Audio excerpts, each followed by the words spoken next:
Good afternoon, Jamaica, and welcome to Star-Spangled Sit Down. I'm Paul Stilley, the Deputy Public Affairs Officer at the U.S. Embassy in Kingston. Thank you for joining us for another episode in our America Help Me Build This series, where we spotlight Jamaican alumni of U.S. exchange programs and the incredible work they're doing right here at home. As part of our Freedom 250 programming to celebrate 250 years of American independence, we're continuing to highlight the partnerships, people, innovation, and opportunities that connect Jamaica and the United States. Today's conversation is focused on STEM education, youth empowerment, entrepreneurship, and how exchange experiences can help leaders turn big ideas into real impact. But before we begin, we also want to highlight the Public Diplomacy Small Grants Program, Freedom 250 Edition. This opportunity provides funding for projects that advance the U.S.-Jamaica partnership through the Freedom 250 themes: innovate, ignite, and inspire. Projects may focus on areas like STEM education, AI training, civic engagement, media literacy, health literacy, disaster preparedness, and youth leadership. Applications close on July 31st. For more information, please visit our embassy website at jm.usembassy.gov. Also, if you have any questions related to today's topic, please put them in the comments feed below, and we will try to get to them at the end of the show. Today, I'm very pleased to welcome Kavelle Hylton. Kavelle is the founder and executive director of STEM Builders Learning Hub, and a passionate educator, entrepreneur, and champion of STEM access across Jamaica and the Caribbean. With more than 15 years of experience, she has been transforming the way young people engage with science, technology, engineering, and mathematics. Her work includes hands-on STEM learning, digital literacy education, and initiatives such as the Digital Safety All-Island School Tour, delivered in partnership with the Digicel Foundation. She is also a 2022 Young Leaders of the Americas Initiative alumna, a YLAI alumni and Impact Grant recipient, a 2024 Governor General's Achievement Award honoree, and the 2025 winner of the Masters Business Pitch Competition. Kavelle, welcome to the show. Thank you. The United States invests in exchange programs like YLAI because we believe that we develop leaders abroad, that when we develop leaders abroad, we create stronger, more prosperous partners. For those meeting you for the first time today, how do you describe the work you do and its impact? And also, how did your exchange experience through YLAI in the United States help shape where you are today? Thank you for that question, Paul. So my experience at YLAI, I'll start there. And then I'll tell you a little bit more about what we have been doing here in Jamaica. Our main goal is really to transform STEM education, not just in Jamaica, but across the region, right? But my YLAI journey, it has not really ended. Since I was just in Belize a couple of weeks ago in June, I was actually selected to participate in the summit in Belize, where we had like over 11 countries represented, about 6 from Jamaica. So my YLAI journey started in 2022, and there I was able to visit the Museum of Prayer Fire for over a month. And it was really an experience to help me, build my STEM capacity, and that it did. Because what I really pride myself on is not just knowledge acquisition, but application and assimilation of that knowledge. So everything I learned, I brought back to Jamaica and was able to really develop a lot of the programs that we now offer at STEM Builders Learning Hub, including like our Little Einsteins program. Right now, we're having our summer camp. And last week, our theme was space. And this week, it's dinosaurs.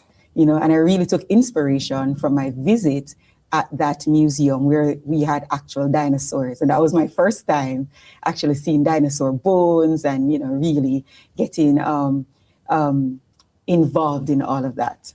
So my experience has been really good. I've been able to use what I learned from the experience in terms of STEM education, how to implement STEM programs. And I've really just taken it and just run with it, really. So right now in Jamaica, we have several programs at STEM Builders. As I said before, our aim is really to transform STEM education. We have been implementing a number of STEM programs, and we've been working with a lot of organizations, including the Digital Foundation, Macmillan from England, Relay Education from Canada, and a lot of other foundations like JPS Foundations, NCB Foundation, to really help students to understand STEM and make learning fun. Sounds like you've been doing a lot of incredible work, Kavelle. I'm a huge dinosaur fan myself. Well, what's your favorite dinosaur? T-Rex. T-Rex. Mine's the Stegosaurus. Oh, nice. What first inspired you when it comes to your focus on STEM education and access for young people? And you mentioned a little bit about your experience in the United States. Where did you travel, and how did that experience sharpen that focus? Right. So first, in terms of what inspired me, that's pretty personal. Because I went to a non-traditional high school at first. So I went to the Trenchtown Comprehensive High School, which now is a Polytechnic Institute, because they had merged with Charlie Smith. But while I was there, I did not have a chemistry teacher or a biology teacher, human and social biology. But I really loved the sciences. I remember using one summer to just study all 206 bones in the human body and the 20 elements on the periodic table. And imagine my disappointment when I went back to school, we had no chemistry teacher. So I ended up doing like some business subjects, accounts, POB, but I really wanted to do chemistry. And so eventually I actually became a biology teacher, and I worked in the public system, inspiring my students for over 7 years. And then I worked with other science organizations, which was the plan, right? But that really left a mark on me to recognize that not all students have equal access, especially to STEM education in Jamaica and the Caribbean. And I wanted to do something about it. And so that is what inspired me to start STEM Builders Learning Hub. As it relates to my travels in the United States, we went to Kansas, which was pretty new for us and very interesting.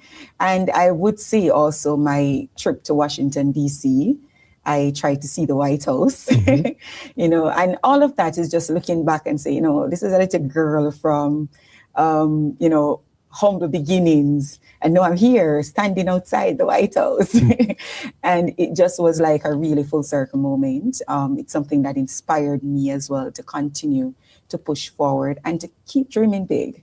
That's really wonderful. I have never been to Kansas myself, but when I think of Kansas, I think of fields of grain and long plains. Is that what it was like?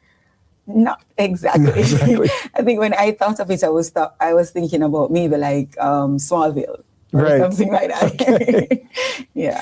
Well, in your experience in the United States, you were in Kansas, you were in Washington, D.C., being immersed in this environment of U.S. entrepreneurship and leadership and innovation in the ecosystems. How did that shape your YLAI experience, and how does that compare to what you've observed in terms of entrepreneurship, leadership, and innovation ecosystems in Jamaica? Well, the ecosystem in terms of entrepreneurship in Jamaica is still evolving. In terms of in Kansas and what I would have observed, they do have a more organized system somewhat in terms of the global leadership and places that you could meet where entrepreneurs. We do have our Small Business Association here in Jamaica, and we have our Young Entrepreneurs Association. And so I still think we're evolving. We're not there yet, but we're evolving. And there are lots of opportunities right now for entrepreneurs in Jamaica. You mentioned the business pitch competition. I've been very fortunate to be a part of that and to be successful at those pitch competitions. We always want to look for opportunities where entrepreneurs can get access to grants, especially STEM grants or STEM entrepreneurship, because I'm looking out for myself as well. But we always want opportunities where we can get funding. We don't have any Shark Tank here in Jamaica. I think that's something that is lacking in terms of getting capital and getting investors. And that's something that is already developed in the United States. You mentioned the pinch competition, which is a primary kind of element of the YLAI program in terms of securing funding. For our viewers out there who may not be as familiar with what a pitch is, can you explain what is a pitch competition and what are some techniques that you used to help you be successful in that competition? Okay, awesome. So a pitch competition is basically, as an entrepreneur, you're basically pitching your business. So you are explaining what your business does, why you start your business, who is a part of the business in terms of your team, and you're also explaining how this business will make money, because you need a business model, and also how you will use the investment that you get to achieve your future goals. So it may take like 3 minutes, 1 minute. When I did the R pitch, that was about like a 1 minute pitch. And we had to really go in, and it's really just you selling yourself. We talk about like an elevator pitch where you have to convince an investor in a few minutes or seconds to invest, right? So that's really what it is. In terms of how I've been successful, because I did the master pitch competition where we were successful in getting about $2 million from the government, which was really awesome. What we've been doing in terms of our pitch is just being passionate about what it is that we do and selling that passion. People can feel that passion. They can feel that we love STEM and really want to make a difference. But in addition to that, you just have to make sure that all the elements of the pitch are there, that you follow the rubric as it relates to the pitch competition, what they want to see, who is a team behind your organization, and your traction, what you've done so far with the little that you have, and just recognizing that you can do way more. Absolutely. Congratulations on securing that funding. That's a very good achievement. When it comes to lessons learned in America, what's one American lesson, or perhaps maybe a best practice or a mindset from the YLAI experience that stayed with you, that resonates today? Okay, that's a big one. So as it relates to that experience, I think it's just to see how STEM is a part of the culture, and to see how there are so many areas or opportunities. I went to STEM World, What is STEM World? So that's basically somewhere that you can go take kids to and really inspire them early to pursue careers in STEM. Like having, just imagine a STEM center, but it's way more than that, because it's a world, really. So there were places that you could shop for STEM products and STEM goods. There were areas that you could just experience STEM activities like VR or AR, virtual reality or augmented reality. And it was just open, and to have kids being able. So picture Disney World, but for science and technology. You get me? So I really felt like a little kid being inside there. And I just wish that we had opportunities like that here in Jamaica. I know we've been trying to get a STEM center for years now, but unfortunately, it's not a reality yet. But just being able to be in that space and experiencing that, I wished we could have something like that here for kids here in Jamaica.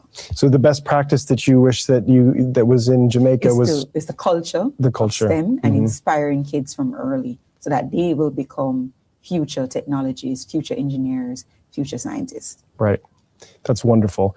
You've described your mission as making innovative, hands-on learning accessible to every child that's in the region. Yeah. Why is STEM education so important for Jamaica and the Caribbean right now? And what experiences from your U.S. exchange helped to strengthen that position that you have?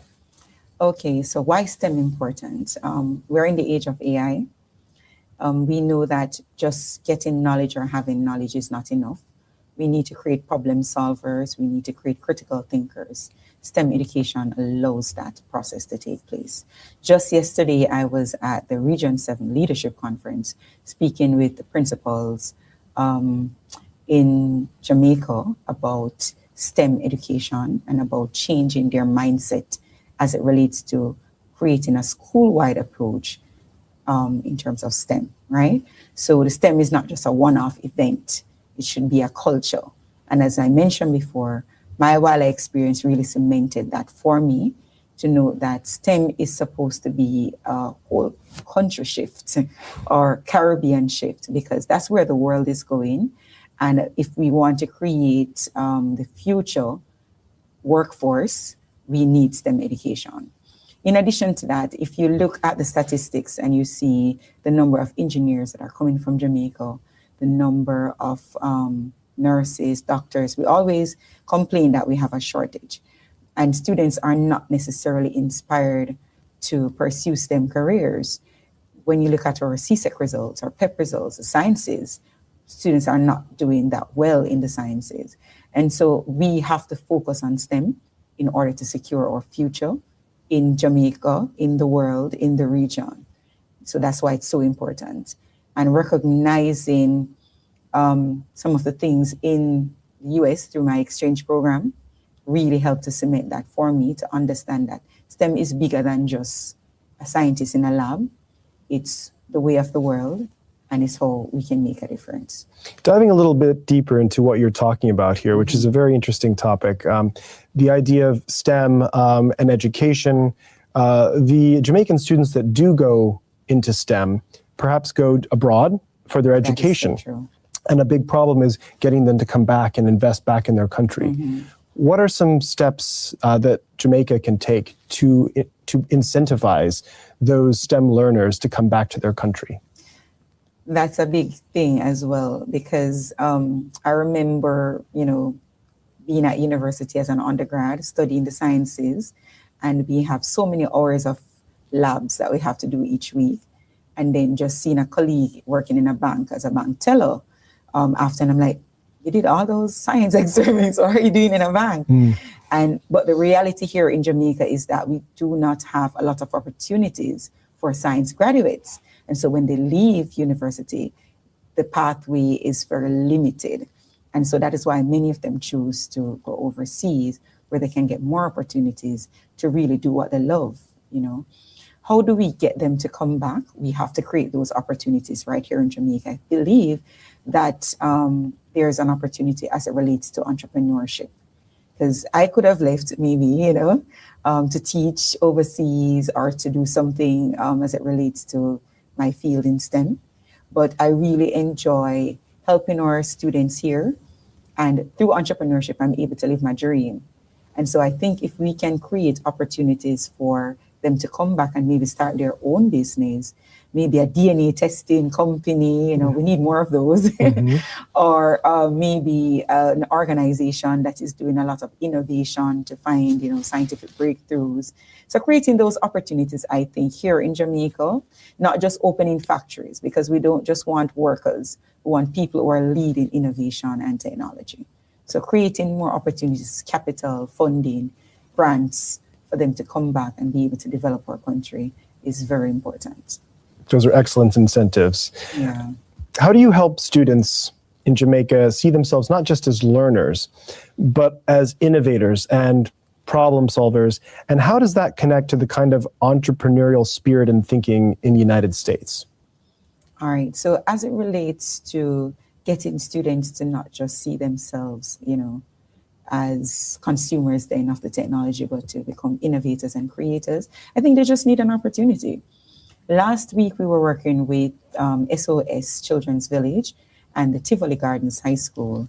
And we actually gave the students a prompt to say, how can you use technology to solve a problem in your community or in Jamaica? And the ideas just blew me away. As I said, think about what you know, right? One of them came up with an app called Clinic JA, because they said, there are so many long lines when you go to the clinic. And another one, group of students came up with an app idea about the transition that they have to experience when they leave school and how they can fix that. And so I believe that if we just give our kids an opportunity, then they actually have these ideas. They're very smart. We're Jamaicans, we know how to turn our hand and make fashion, as my mom would say. And so we're very creative naturally. So just giving them an opportunity and a space to express themselves and, a way, that's very important. As it relates to how that compares to what is happening in the United States, I believe, they have far more opportunities. I had the opportunity to visit one of the colleges in the US while I was there for my YLAI journey. And they had internships. They had a school that would allow students to not just learn the theory, but it was just all practical activities that they could, be a part of. And I think that is something that maybe we're lacking here in Jamaica. Not many opportunities for internship for young people to really be able to move out of the book and the theory and to practice and to get hands-on experience. And especially if you're from an inner city community and you don't have any links or you don't know anyone that could connect you the right way, then you're not going to have that opportunity. So we love to see that more access is granted to students for that. Which college did you visit in the United States? I don't remember the name. You don't remember? Okay, no problem. But it was a really good one, though. I think it was in Kansas. Okay. Yeah. Well, you're absolutely right about Jamaicans being creative people. I can see that every single day. Through STEM Builders Learning Hub, you're not just building a business, you're building access, you're building confidence, you're building opportunity for young people across the country. Can you talk a little bit about the impact this work is having in communities in Jamaica and what it means that U.S. support helped to make that possible? Yeah, so in terms of the impact that it's having, I feel like it has more impact on me than anything else because I really just enjoy working with the students. I really enjoy what I'm doing. As I said, I'm living my dream.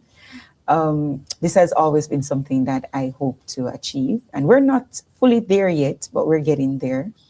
Being able to just this week, a parent called to say that, normally her son hates going to school, but no, he doesn't want to go home because he's just enjoying the activities that he's doing. So far we've impacted thousands of students here in Jamaica. We've done CSEC workshops. We've even worked with the Department of Correctional Services, where I taught young men and young women how to code and how robotics can change their life in terms of career opportunities for them. We've worked with high schools. We've worked with young women. I received an impact grant when I returned from my YLAI journey, and that one was to empower young mothers and inspire them to pursue careers like in cybersecurity, and for them to not just think about jobs, but on career opportunity, because we, impress on them that will last longer. You don't want just a job, right? So we've really impacted thousands of students, and I can't thank YLAI and the opportunity that I've been given enough. As I said, I just like to just grab all the knowledge that I can. Just yesterday, the icebreaker that we used was from our Belize trip with the YLAI Alumni Association, to man on space, to move from one area to the next. And it was just a problem-solving activity. So I'm really one of those persons that everything that I learn, I try to take back and try to use it in the work that I do every day. So I really can't thank YLAI enough. They need to give me more opportunities because I think there's more for me to learn and more work for me to do. But so far, it has been truly amazing, and I really can't thank them enough for the opportunities. Well, I'm absolutely certain that it's because of successful people like you, Kavelle, that YLAI is such a successful program. This conference that you went to in Belize, it was with YLAI alumni from all over the world? Yes. How many people? All over the Caribbean. So I said 11 Caribbean countries were represented there. Okay. I think we maybe had we're a lot of people, more than about 60 persons, yeah. Okay, and about how many Jamaicans? 6. 6. Yeah, Wonderful. Jamaica is well represented. Very well represented, that's great. Yeah, Freedom, all different years too. All different tiers, okay. Yeah. Wonderful. From 2017. Wonderful. Yeah. Well, Freedom 250, which I'm sure you're well aware of, it being 250 years this year of American independence. For us, it is all about looking ahead and celebrating things like innovation and leadership and the future of partnership with countries like Jamaica. How do you see the U.S.-Jamaica collaboration helping to expand STEM education, digital literacy, and innovation opportunities for young people? That's a great question, because while I was in the U.S. for my YLAI trip, I saw a lot of STEM organizations that I would love to partner with. And in fact, in Belize, that was some of the arguments that we had in terms of how can the businesses in the Caribbean really connect with organizations in the US to build STEM education and to empower our organizations here in the Caribbean. So that's really a good question. You have many organizations like that in the US, and we would love to have them come here or find a way to partner with them so that they can pass on that knowledge. And I think you have that exchange program, outbound exchange program as well. So I'd love to see more opportunities for that so that we can partner with them, learn from them, that was a big part of the YLAI exchange program, where you're actually interning or working in an organization to see how they operate and see how they're able to do things so that you can take it back and improve your company and improve your country. So I want to see more opportunities where we can, share best practices or ideas from organizations in the US to come to Jamaica maybe, or us to go to them as well. I think those are wonderful collaborative opportunities. Absolutely. Yeah. Two quick things before we open it up to some questions from our viewers online. First, in one sentence, why should you as a Jamaican student be involved and interested in STEM? And second, in one sentence, what did your American exchange help you build? Okay, in one sentence. Maybe two. All right, so the first one is? First one is, in one sentence, to Jamaican young people out there, why be interested in STEM? Why study STEM? STEM is fundamental. Mm-hmm. So that's one word. Mm-hmm. But STEM is fundamental for your future. STEM, I don't want people to say, okay, STEM is the future. Well, he said one sentence, but I'm sorry. All right, so STEM, we say the future, but the future is here. The future is now. And to make a difference, you have to be the difference. You have to be the change. And you can do that through STEM, through STEM education. I love that. To make the difference, you need to be the difference. That's a great line. And in one sentence, what did your American exchange help you build?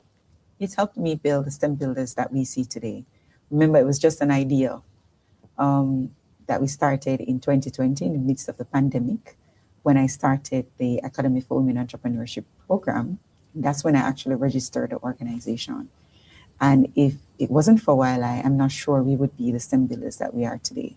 So it helped me build a STEM builder that is going to transform STEM education in Jamaica and the Caribbean. And we're certainly glad you built it. Over to our online viewers, I think we may have a question here. This is from Marie in St. Catherine. What would you say to a parent with a child who loves STEM but doesn't have a lot of resources? Where can I get help for him? Okay, so two things. Well, you can contact STEM Builders Learning Hub, of course. We are in St. Catherine, so you can reach out to us. And how do they contact you? You can contact us through our website, www.stembuildersjm.com, or through our Instagram page or Facebook at STEMbuildersJM. So you can reach out to us. And in terms of resources, STEM doesn't require complicated equipment. And that's something that we can use a piece of paper, we can use balloons, we can use the resources that we have available at home. But you just have to have a willingness to try and the know-how sometimes. So you can reach out to us. We do have programs for students, like our summer camps. We have workshops. We are going to start our STEM camps or clubs, which will be during the week, after school program kind of thing. So you can reach out for that. And as I said before, STEM doesn't need complicated resources or materials. Some kids also have learning differences, and we welcome them as well because we're an inclusive organization. Thank you. And before we wrap, what advice would you give to our viewers out there who may be considering applying for a U.S. exchange program or pursuing an opportunity through our public diplomacy small grants program? Do it today. Great. Do it now. You will not regret it. The friends that you will make through this opportunity are lifelong friends. They're a resource for you, your fellow alumni. They're a resource for life. They're your business advisors, as we like to call them. And the opportunity, the knowledge that you'll gain, the way you will see the world will completely change. So do it now. Kavelle, thank you so much for joining us and for the work you do to expand STEM access, inspiring young innovators and creating opportunities for the students in Jamaica. We are so glad that you were able to benefit from a very unique U.S. exchange program. And stories like yours remind us that exchange programs, they don't just shape careers, they shape businesses, communities, and the future. So thank you to everyone who tuned in to this episode of Star-Spangled Sit Down. And once again, the Small Diplomacy Small Grants Program, Freedom 250 edition, is now open and accepting applications. This opportunity supports projects that advance innovation, civic engagement, youth leadership, and community resilience under the Freedom 250 themes of innovate, ignite, and inspire.